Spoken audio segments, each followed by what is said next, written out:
In today's video, we will explore the characteristics of living organisms. Essentially, we will discuss the set of features that all living organisms have in common. Whether it's an animal, a fungi, a plant, a bacteria, or a protoctist. There are 7 key features that you need to know about, and to help you remember them, we can use the acronym Mrs. Gren, where each letter stands for one of the features. These are movement, respiration, sensitivity, growth, reproduction, excretion, and nutrition. Starting with movement, this feature refers to the ability of organisms to move. This could be a whole organism like a rabbit moving its entire body as it walks around a field. Next up, we have respiration, which is a set of chemical reactions that break down nutrient molecules like sugars and release energy that we can use for metabolism. Metabolism refers to all the chemical processes that occur within an organism to keep it alive, and respiration provides the energy that's needed for all those reactions. Sensitivity, we can describe this feature as the ability to detect and respond to changes in the internal or external environment. This means that organisms can detect things like changes in temperature, water content, and, for example, reacting to a sound, and then respond to them by doing something like sweating or moving. Growth is also fairly self-explanatory and just means that organisms can grow and get larger. For example, a rabbit developing into its adult form. Reproduction is the process of producing more of an organism. In technical words, the production of offspring, also known as children, like a rabbit having babies. Excretion refers to the removal of the waste products of metabolism.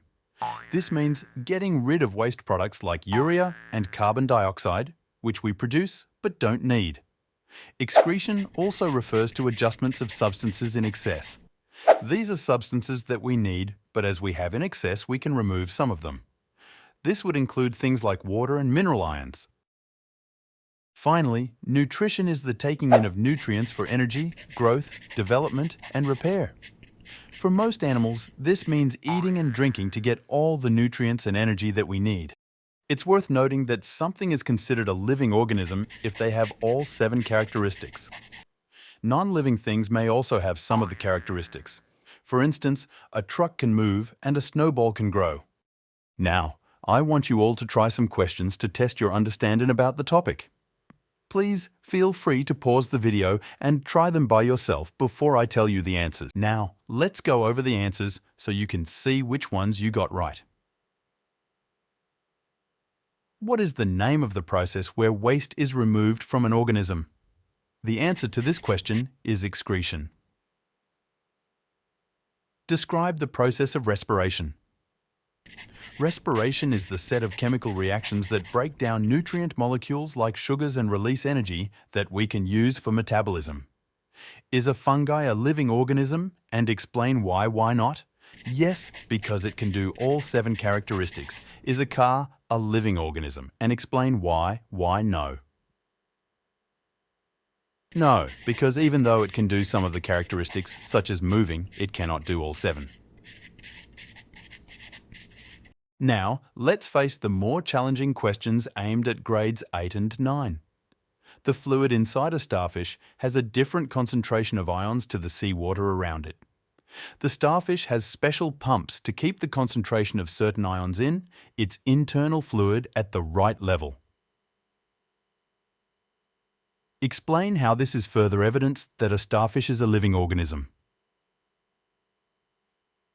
This is further evidence that a starfish is a living organism because it is indicating that starfish have control over their internal conditions and are also sensible towards changes in certain conditions. These are both characteristics of living organism.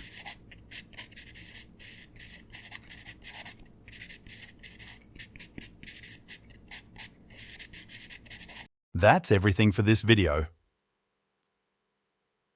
I hope that was helpful to you. If you want to learn more about GCSE Sciences, click on our channel and you will find more helpful videos. If you found this video helpful, don't forget to like and subscribe.